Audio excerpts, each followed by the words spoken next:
Hello everybody, welcome to UPSC class by Hanu. तो हम बच्चे हैं 42 डेज़ और मैं आज आपके लिए एक नया किस्सा लेकर आई हूँ। इस किस्से का ये संदेश है that your will power can fill every void. आज मैं किसी बुक से कोई स्टोरी नहीं सुना रही हूँ, आज मैं आपको अपने बचपन का एक किस्सा सुना रही हूँ। तो जब मैं छोटी थी मुझे हारमोनियम सीखने का बहुत मन था, या मतलब मुझे म्यूज़िक सीखने का बहुत मन था, ऐसा समझ लो। एंड वहाँ पर जहाँ मैं रहती थी वहाँ पास में एक म्यूज़िक के टीचर रहते थे एंड वो हारमोनियम, तबला, सितार ये सब सिखाते थे। अब उन सब इंस्ट्रूमेंट्स में से मुझे लगा कि शायद मैं हारमोनियम कर सकती हूँ, तो मैंने अपने आप को मतलब मेरी मदर ने मुझे हारमोनियम सीखने के लिए इनरोल करा दिया। नाउ द क्लाइमैक्स इज़ कि मैं जिन गुरुजी से मैं सीखती थी हारमोनियम वो ब्लाइंड थे।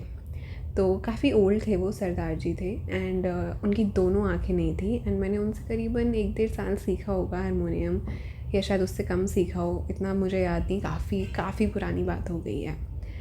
तो वो सरदार जी थे, उनकी मदर टंग पंजाबी थी और हिंदी बोलते थे पर बहुत पंजाबी टाइप एक्सेंट में बोलते थे, और मेरी मदर टंग पंजाबी नहीं थी। तो इनिशियली मुझे, और मैं छोटी भी थी, तो इनिशियली मुझे थोड़ा समझने में बड़ी दिक्कत आती थी, बट धीरे धीरे एक अंडरस्टैंडिंग डेवलप हो गई and I was so amazed to realise कि वो ब्लाइंड थे, बचपन से ब्लाइंड थे, इतने ओल्ड थे एंड स्टिल ऐसा कभी नहीं लगा कि वो ब्लाइंड हैं। उनका रियाज़, उनका अभ्यास इतना टॉप नॉच था कि वो एकदम से पकड़ जाते थे एक चलते गाने के बीच में कि मैंने सा नहीं, मैंने रा बजा दिया है और मैंने गा की जगह माँ बजा दी है, या कोई हल्की सी भी गलत की दब गई है, और वो तुरंत बोल देते थे कि ऐसे नहीं, ऐसे बजाओ। I remember the first song that he taught me was ज़िंदगी एक सफ़र है सुहाना, यहाँ कल क्या हो किसने जाना। और उनके ईयर्स इतने शार्प थे कि वो एक छोटी सी मिस्टेक भी उनसे छुपती नहीं थी। तो गुरुजी मैरिड नहीं थे, वो अपने भाई की फैमिली के साथ रहते थे और वो लोग भी काफ़ी ओल्ड थे।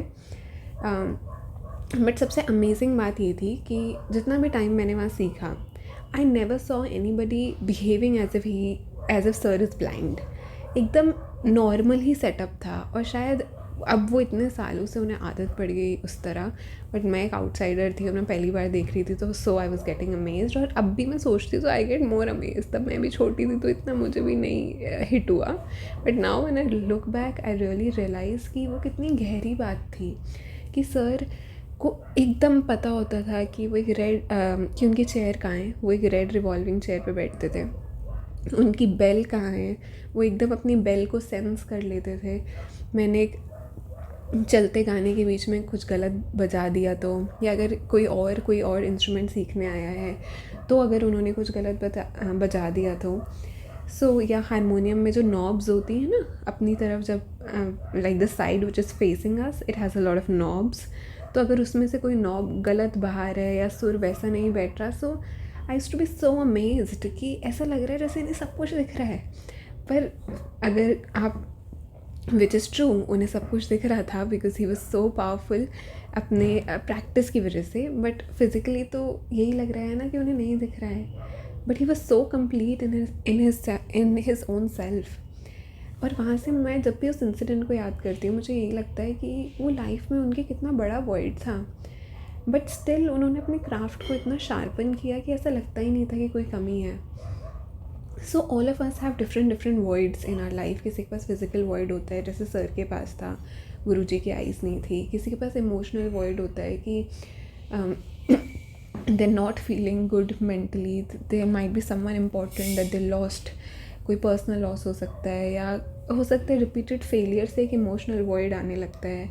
या किसी के पास घर होता है पर शांति नहीं होती, किसी के पास खाने का सब कुछ होता है, सारी फिज़िकल सुख सुविधाएं होती हैं, पर सेहत ही नहीं होती कि वो उसके शरीर को लगे। किसी के पास दोस्त होते हैं लेकिन कोई समझने वाला नहीं होता, सब सुनाने वाले होते हैं। किसी के पास कुछ नहीं होता तो किसी के पास कुछ नहीं होता।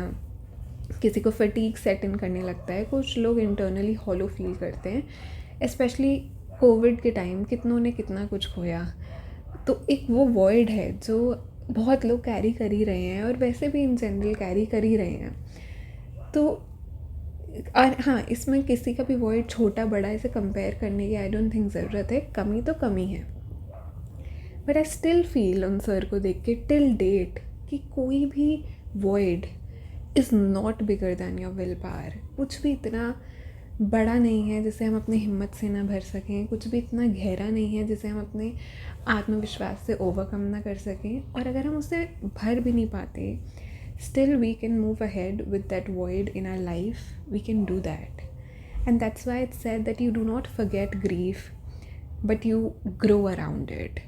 So we can make ourselves so big that the void itself becomes so small that we are able to carry it along with us and still move ahead. कुछ void temporary होते हैं, भर जाते हैं, कुछ permanent होते हैं, शायद कभी नहीं भरते, but still हम खुद को इतना strong बना सकते हैं कि हमें वो void छोटा लगने लगे। तो आज का मैसेज बस यही था कि चाहे पैसे का void हो, चाहे पीस का, चाहे हेल्थ का, चाहे emotional fatigue, emptiness, internal hollowness, एक आंतरिक खालीपन हो, बट फिर भी हम कोशिश कर सकते हैं। Our will power and our karma, जो रोज़ हम मेहनत करेंगे उससे हम फिर अपनी एक बार हिम्मत जुटा सकते हैं। We can do it, you can do it, trust me, you can do it, it's just your will power. With that आज का किस्सा यहीं ख़त्म होता है। If you like it, please do like, share, subscribe, and please do comment also. And I'll see you in the next one tomorrow. Take care. Bye.